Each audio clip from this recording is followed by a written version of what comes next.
आज मुझे प्रसन्नता है कि लगभग 2 वर्ष बाद कोरोना जैसी महामारी पर एक प्रकार से प्रभावी अंकुश तात्कालिक दृष्टि से लगाने के बाद हम लोग फिर से स्कूल चलो अभियान के इस कार्यक्रम के साथ जुड़ रहे हैं। मैं इस अवसर पर सभी प्रदेश की अपनी इस भावी पीढ़ी नौनिहाल बच्चों का हृदय से स्वागत करता हूं। उन सब का मैं स्कूल चलो अभियान के अवसर पर हृदय से मैं उनका अभिनंदन भी करता हूं। हम सब ने विगत 2 वर्ष इस सदी की सबसे बड़ी महामारी कोरोना का सामना करते हुए व्यतीत किए। कोरोना में देश के अंदर प्रधानमंत्री मोदी जी के नेतृत्व में जान भी और जहान भी बचाने का भरपूर प्रयास किया गया। हर एक व्यक्ति का जीवन हमारे लिए महत्वपूर्ण है। उसके जीवन को बचाने के लिए फ्री में टेस्ट, फ्री में उपचार और फ्री में वैक्सीन की व्यवस्था भी की गई। समाज के प्रत्येक तबके ने एक बार फिर से इस बात को साबित किया है कि भारत किसी भी संकट के समय अपने नेतृत्व के प्रति अटूट निष्ठा के साथ जब एकजुट होकर के इस लड़ाई को लड़ता है तो उसके परिणाम भी उसी रूप में सामने आते हैं। भारत का कोरोना प्रबंधन प्रधानमंत्री मोदी जी के नेतृत्व में पूरे देश और पूरी दुनिया के अंदर सराहा गया। कारण है क्योंकि पूरा भारत प्रधानमंत्री मोदी जी के नेतृत्व में कार्य कर रहा था और आज उसके परिणाम भी हम सबके सामने हैं। जिन देशों के पास भारत से अच्छा स्वास्थ्य की सुविधाएं हैं वे देश बड़े पैमाने पर मौतों को रोक नहीं पाई कोरोना से, लेकिन भारत सफल रहा। हमारी संवेदना उन सभी परिवारों के प्रति है जिन्होंने अपने परिजनों को, मित्रों को, नाते रिश्तेदारों को खोया है। लेकिन हम लोग एक महामारी का सामना कर रहे हैं और भाइयों बहनों, इस महामारी से जीवन के प्रत्येक क्षेत्र प्रभावित हुआ, लेकिन स्कूली शिक्षा सर्वाधिक प्रभावित हुई। उस सब के बावजूद जब समाज खड़ा हो जाता है, नेतृत्व के साथ मिलकर के इस लड़ाई को लड़ता है, तो उसका परिणाम भी हमारे सामने उसी रूप में देखने को मिलता है। आज हम सब यहां पर फिर से 2 वर्ष के बाद स्कूल चलो अभियान के साथ जुड़ रहे हैं।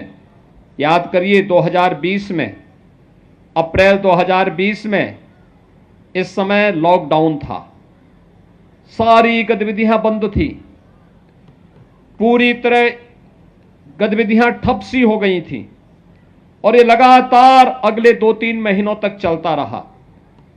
लेकिन आज उत्तर प्रदेश जैसे देश के सबसे बड़े राज्य की स्थिति पर हम जब चर्चा करते हैं तो उत्तर प्रदेश 25 करोड़ की आबादी का राज्य और 25 करोड़ की आबादी के राज्य में आज के दिन पर नाम मात्र के कोरोना के एक्टिव केस ही बचे हुए हैं।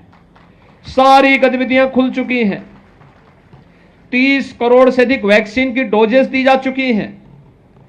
जिन लोगों के काम धंधे प्रभावित हुए, फ्री में राशन की व्यवस्था उनके लिए एक बार नहीं, डबल इंजन की सरकार है, महीने में 2 बार फ्री में राशन की व्यवस्था भी उनके लिए उपलब्ध करवाने की कार्रवाई हो रही है। प्रवासी कामगार और श्रमिकों के लिए रोजगार सृजन की कार्रवाई युद्ध स्तर पर आगे बढ़ रही है।